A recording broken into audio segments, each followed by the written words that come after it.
بسم اللہ الرحمن الرحیم. شروع اللہ کا نام لے کر جو بڑا مہربان نہایت رحم والا ہے. جو چیزیں آسمانوں میں ہیں اور جو چیزیں زمین میں ہیں سب اللہ کی تسبیح کرتی ہیں، اور وہ غالب ہے، حکمت والا ہے. وہی تو ہے جس نے کفار اہل کتاب کو پہلی لشکر کشی پر ہی ان کے گھروں سے نکال دیا. مسلمانوں، تمہارے خیال میں بھی نہ تھا کہ وہ نکل جائیں گے، اور وہ لوگ یہ سمجھے ہوئے تھے کہ ان کے قلعے ان کو اللہ کے عذاب سے بچا لیں گے، مگر اللہ نے ان کو وہاں سے آ لیا جہاں سے ان کو گمان بھی نہ تھا، اور اس نے ان کے دلوں میں دہشت ڈال دی کہ اپنے گھروں کو خود اپنے ہاتھوں اور مومنوں کے ہاتھوں سے اجاڑنے لگے. تو اے بصیرت کی آنکھیں رکھنے والو، عبرت حاصل کرو. اور اگر اللہ نے ان کے بارے میں جلا وطن کرنا نہ لکھ رکھا ہوتا تو ان کو دنیا میں بھی عذاب دے دیتا، اور آخرت میں تو ان کے لیے آگ کا عذاب تیار ہے ہی. یہ اس لیے کہ انہوں نے اللہ اور اس کے رسول صلی اللہ علیہ وآلہ وسلم کی مخالفت کی، اور جو شخص اللہ کی مخالفت کرے تو اللہ اسے سخت عذاب دینے والا ہے. مومنوں، کھجور کے جو درخت تم نے کاٹ ڈالے یا ان کو ان کی جڑوں پر کھڑا رہنے دیا، سو یہ اللہ کے حکم سے تھا، اور اس سے مقصود یہ تھا کہ وہ نافرمانوں کو رسوا کرے. اور اے مسلمانوں، جو مال اللہ نے اپنے پیغمبر کو ان لوگوں سے جنگ کے بغیر دلوایا ہے اس میں تمہارا کچھ حق نہیں، کیونکہ اس کے لیے نہ تم نے گھوڑے دوڑائے نہ اونٹ، لیکن اللہ اپنے پیغمبروں کو جن پر چاہتا ہے غالب کر دیتا ہے، اور اللہ ہر چیز پر قادر ہے.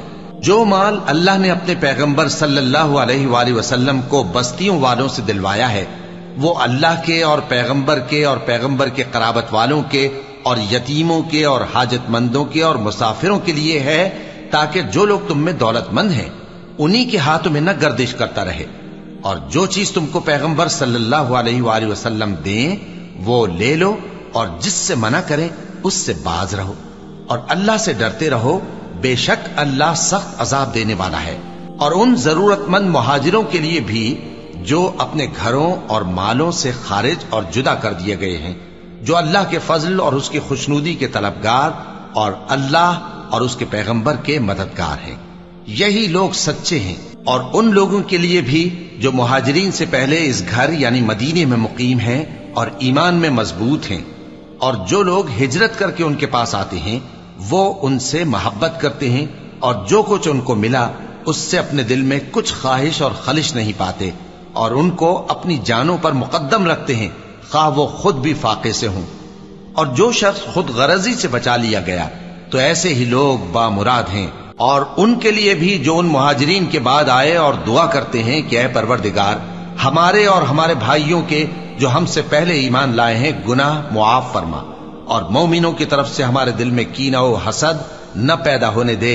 اے ہمارے پروردگار تو بڑا شفقت کرنے والا ہے، مہربان ہے. کیا تم نے ان منافقوں کو نہیں دیکھا جو اپنے کافر بھائیوں سے جو اہل کتاب ہیں کہا کرتے ہیں کہ اگر تم جلا وطن کیے گئے تو ہم بھی تمہارے ساتھ نکل چلیں گے اور تمہارے بارے میں کبھی کسی کا کہا نہ مانیں گے، اور اگر تم سے جنگ ہوئی تو تمہاری ہی مدد کریں گے، مگر اللہ ظاہر کیے دیتا ہے کہ یہ جھوٹے ہیں. اگر وہ نکالے گئے تو یہ ان کے ساتھ نہیں نکلیں گے، اور اگر ان سے جنگ ہوئی تو یہ ان کی مدد نہیں کریں گے، اور اگر مدد کریں گے بھی تو پیٹ پھیر کر بھاگ جائیں گے، پھر ان کو کہیں سے بھی مدد نہ ملے گی. مسلمانوں، تمہاری ہیبت ان لوگوں کے دلوں میں اللہ سے بھی بڑھ کر ہے، یہ اس لیے کہ یہ سمجھ نہیں رکھتے. یہ سب جمع ہو کر بھی تم سے نہیں لڑ سکیں گے مگر بستیوں کے قلعوں میں پناہ لے کر یا دیواروں کی اوٹ سے. ان کے آپس میں بھی بڑی لڑائی رہتی ہے، تم خیال کرتے ہو کہ یہ اکٹھے ہیں، حالانکہ ان کے دل پھٹے ہوئے ہیں. یہ اس لیے کہ یہ بے عقل لوگ ہیں. ان کا حال ان لوگوں کا سا ہے جو ان سے کچھ ہی پیشتر اپنے کرتوت کی سزا کا مزہ چکھ چکے ہیں، اور ان کے لیے دکھ دینے والا عذاب تیار ہے. منافقوں کی مثال شیطان کی سی ہے کہ انسان سے کہتا رہا کہ کافر ہو جا، پھر جب وہ کافر ہو گیا تو کہنے لگا کہ مجھے تجھ سے کچھ سروکار نہیں، مجھ کو تو اللہ رب العالمین سے ڈر لگتا ہے. تو دونوں کا انجام یہ ہوا کہ دونوں دوزخ میں جائیں گے، ہمیشہ اس میں رہیں گے، اور بے انصافوں کی یہی سزا ہے. اے ایمان والو، اللہ سے ڈرتے رہو اور ہر شخص کو دیکھنا چاہیے کہ اس نے کل یعنی آخرت کے لیے کیا سامان بھیجا ہے۔ اور ہم پھر کہتے ہیں کہ اللہ سے ڈرتے رہو، بے شک اللہ تمہارے سب اعمال سے خبردار ہے۔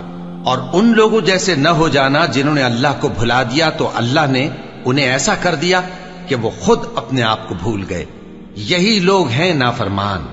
اہل دوزخ اور اہل بہشت برابر نہیں، اہل بہشت ہی کامیابی حاصل کرنے والے ہیں۔ اگر ہم یہ قرآن کسی پہاڑ پر نازل کرتے تو تم اس کو دیکھتے کہ اللہ کے خوف سے دبا اور پھٹا جاتا ہے۔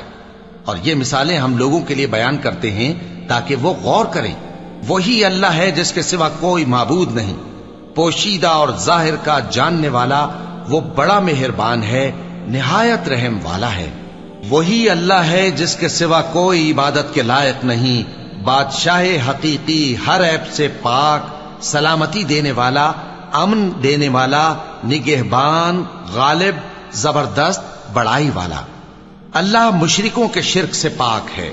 وہی اللہ تمام مخلوقات کا خالق، ایجاد و اختراع کرنے والا، صورتیں بنانے والا، اس کے سب اچھے سے اچھے نام ہیں۔ جتنی چیزیں آسمانوں اور زمین میں ہیں سب اس کی تسبیح کرتی رہتی ہیں، اور وہ غالب ہے، حکمت والا ہے۔ صدق اللہ العظیم۔